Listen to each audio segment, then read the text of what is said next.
Mahindra XUV 500 presents Breaking Point, Indian Air Force Academy, co-powered by Airtel 4G. Academy में जहां बाकी लोग आज रिलैक्स्ड मूड में हैं, वहीं कार्तिक कुछ परेशान सा है। स्टेज 2 की ट्रेनिंग के वक्त मेरी तबीयत काफ़ी ख़राब हो गई थी।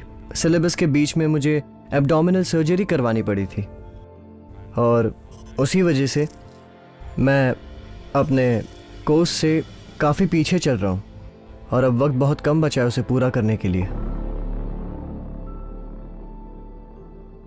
मैं बेटे की मेडिसिन लेने गया था तो पता चला एक कैडेट का ऑपरेशन है। मुझे पता नहीं था कार्तिक ठाकुर का है। मैं ऑपरेशन थिएटर के बाहर वेट कर रहा था और तब मैंने कार्तिक को बाहर आते हुए देखा। तो तब मैंने सोचा कि ये बच्चा अपने फ्लाइंग आवर्स पूरे नहीं कर पाएगा। सच कहूं तो मैं उस वक्त थोड़ा डाउटफुल था, पर मैंने सोचा कि चलो उसे एक और मौका देते हैं और देखते हैं कि क्या होता है।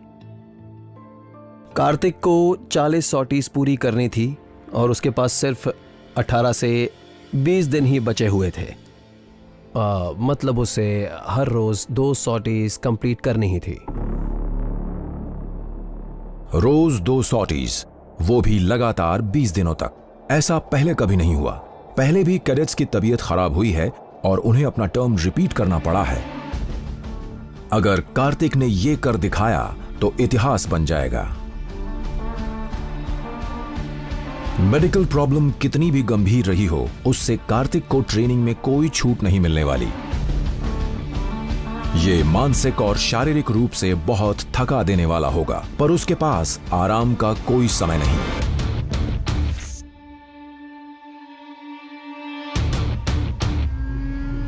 अपने सपनों को साकार करना है तो उसे ये करना ही पड़ेगा।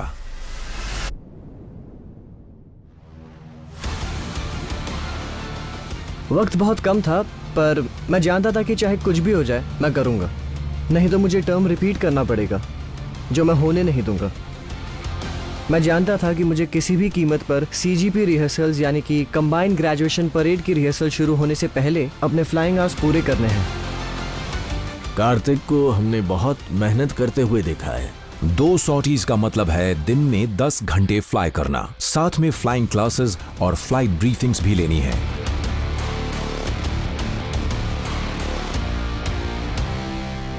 एक के बाद एक दूसरी सॉटी। कार्तिक पिछले 1 हफ्ते से अपनी सॉटीज पूरी करने में लगा हुआ है और उसे 14 दिनों में 28 सॉटीज और पूरी करनी है। उसका दृढ़ विश्वास ही फैसला करेगा कि वो अपने सपनों के एक कदम और नजदीक जाएगा या उसके कदम यहीं लड़खड़ा जाएंगे। एकेडमी में मुदित का सफर आम आदमी से कैडेट तक और कैडेट से फ्लाइंग ऑफिसर तक का है। मुदित को सिर्फ अपनी समझ या ताकत ही साबित नहीं करनी है,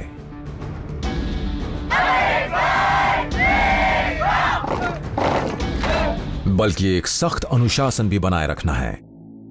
एकेडमी में कैडेट्स की एक एक्टिविटी को बहुत बारीकी से देखा जाता है। सूरज निकलने के पहले से कैडेट्स एक सख्त रूटीन फॉलो करते हैं। अगर देखा जाए तो हमें एक सिविलियन को मिलिट्री ऑफिसर बनाने के लिए सिर्फ 1 साल का समय मिलता है। ये वक्त इतना कम है कि हम 1 मिनट भी बर्बाद नहीं कर सकते। हमें कैडेट्स के पल पल का रूटीन सेट करना होता है। कैडेट्स का दिन सुबह 5 बजे शुरू होता है। फ्लाइंग कैडेट्स अपनी फ्लाइंग एक्सरसाइजेज के लिए निकलते हैं और जूनियर कैडेट्स अपनी आउटडोर ट्रेनिंग शुरू करते हैं। शारीरिक रूप से मजबूत होने के अलावा मुदित को अपनी सोच और समझ भी बदलनी होगी, जो एक एयरफोर्स ऑफिसर की होनी ही चाहिए।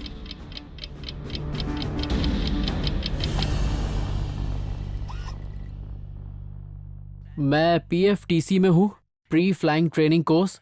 बाकी कैडेट्स ग्राउंड ड्यूटी में जाना चाहते हैं और इस वक्त हम एक साथ ट्रेनिंग और क्लासेस ले रहे हैं, जिसे एयर वॉरियर ट्रेनिंग कहते हैं।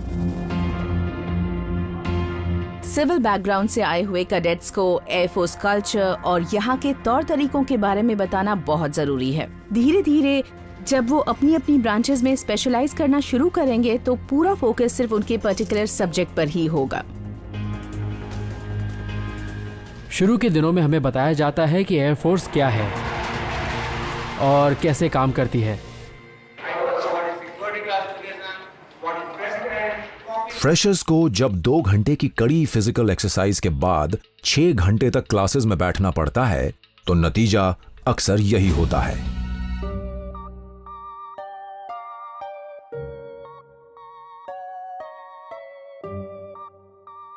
शुरू के दिनों में बहुत से कैडेट्स क्लासेस में झपकी ले रहे होते हैं, लेकिन वक्त के साथ साथ उनकी बॉडी इस रूटीन को एक्सेप्ट कर लेती है और उन्हें ये भी समझ आ जाता है कि अगर उन्होंने क्लासेस में ठीक से ध्यान नहीं दिया तो एग्जाम में फेल होने का खतरा है। पर साथ ही इंस्ट्रक्टर का भी ये काम होता है कि उसका लेक्चर बोरिंग नहीं बल्कि इंटरेस्टिंग हो, ताकि किसी कैडेट को नींद ना आए। मुद्दत के लिए थकान और नींद से लड़कर पढ़ाई पर फोकस करना ही एकमात्र जरिया है अपने सपने ब्लू यूनिफॉर्म को पहनने का।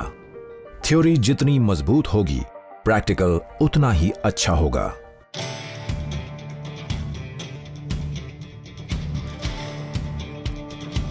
एकेडमी कैंपस में दिन भर कैडेट्स की भाग दौड़, क्लासेस और ट्रेनिंग चलती रहती है, मगर ये ऐसा वक्त है जब कॉरिडोर्स एकदम सुनसान हो जाते हैं, क्योंकि ये पढ़ने का वक्त है।